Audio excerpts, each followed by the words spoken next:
have the SEC leave them alone, to allow them to basically buy this country up. There's AFP.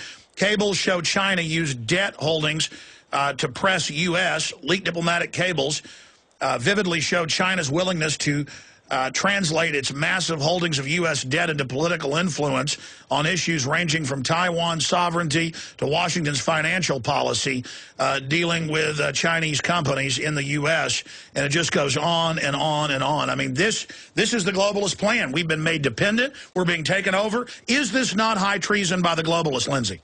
It positively is, and the thing that the average American doesn't realize is that when we moved our industry to China, for instance, General Motors, whom you, as a taxpayer, bailed out in the United States of America, they were bankrupt. General Motors and Chrysler, you bailed them out.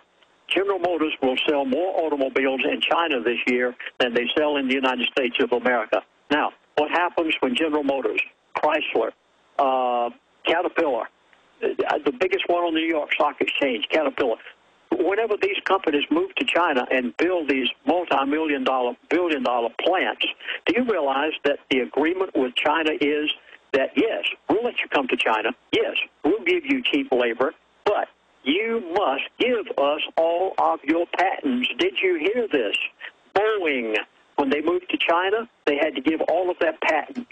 Their patent rights. Well, Clinton gave them, along with Rumsfeld, when he was in private companies in the mid-'90s, the ICBM secrets, the submarine-launched Trident secrets. This is a total sellout. Now, we've got Mohammed in the Middle East, and I want to go to him here in just a moment and other callers. But, Lindsay, this is I promised to go to calls. I'm going to have to get you back up sometime this week or next week just to talk about solutions. Yeah, really, I have only covered a fraction. I mean, I haven't even told of the time that Ken Fromm was fired because of my book, Energy Non-Crisis. I haven't even dealt with the only person that ever told this story apart from me, which was, by the way, please go and research this. In American Opinion, back in 1980, Alan Stang came to Alaska after Ken Fromm had been fired. Ken was so mad that he gave him everything. It's the only time it's ever been written, and he called him Horse's Mouth. And then what happened after that? Read the book, The Three Sisters. I mean, we've even skimmed the surface. And you got Fromm to go on stage at a public event in California. The oil execs, the CEO and another came in and sat down, totally freaked Fromm out. See, this has all been on record. He just didn't want you to get into it publicly with the new info. Now that he's died, you can. It's just so incredible. But let's go to phone calls. Let's talk to Brother Rakal in Cairo, Egypt. And we've confirmed his number. That's where he's calling from. Mr. Rakal, tell us what's going on. How you doing, Alex? It's good to be talking to you. I've been a long time listener while I was in the States. How are you doing today? I'm good. So what are you witnessing there in Cairo, and what's your view on what Lindsay Williams is talking about? Well, let me say this. I want to say this to all the people in the States. If they didn't know, you got almost 100,000 Americans living in Egypt and frequently visit Egypt. And I'll say this. Not one American was harmed, a citizen, none of us. And it was surprising to hear the families who were concerned about their people, the way America was portraying what was happening in Egypt. And I want to say this, Alex. I want to go into what the Egyptians are saying here. Yeah, do the Egyptians know this is a staged event? Absolutely.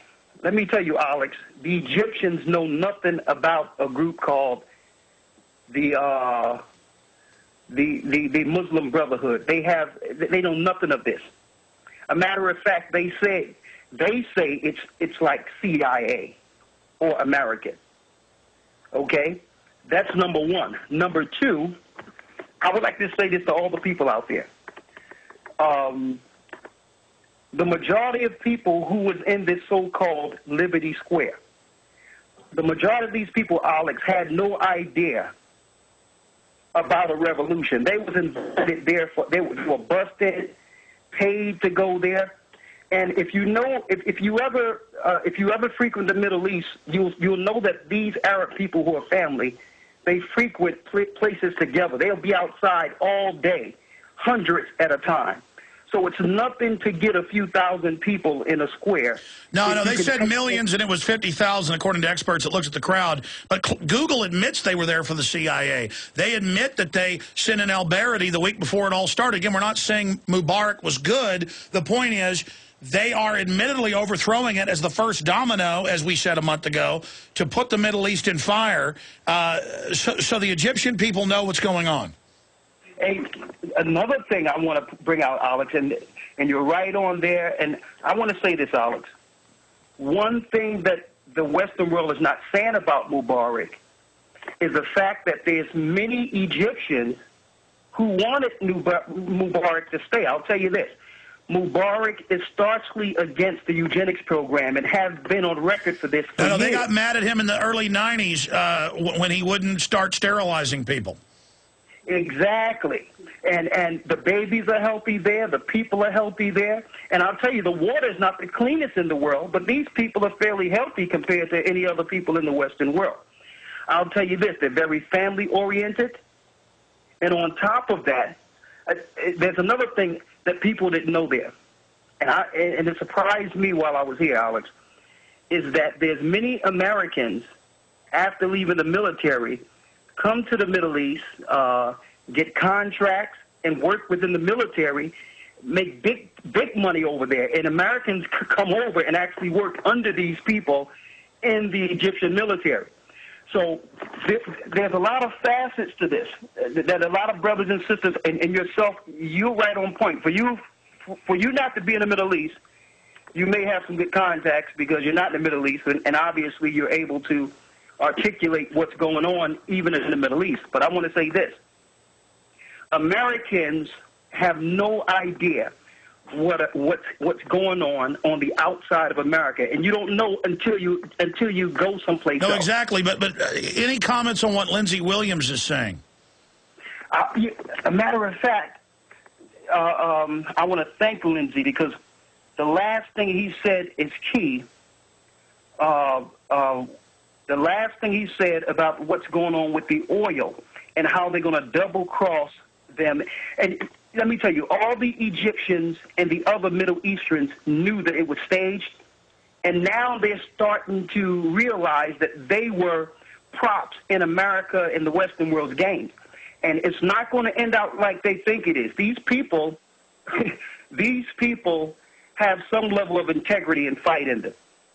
And I'll tell you, when they find out that they were used, it's going to be all-out anarchy on another level, and I don't think the Western world can control it. All right. No, certainly the dominoes were already there of folks being angry. Now they've triggered it. Google, I mean, here is on record, and now Google just admits they're this government front. It is so incredible. Thank you for the call, Brother Rakal from Cairo. Lindsay Williams, your comments on what he was saying. Well, I am so glad that he confirmed the fact that the Arabs realize they are going to be double-crossed. They aren't double-crossed yet. The big double-cross has yet to take place whenever the dollar collapses and they lose all the paper that they've invested in for many, many years, and they become literally paupers overnight. And to be clear, this is going to double-cross Americans and others, but we see China and others moving away from the dollar right now. But your sources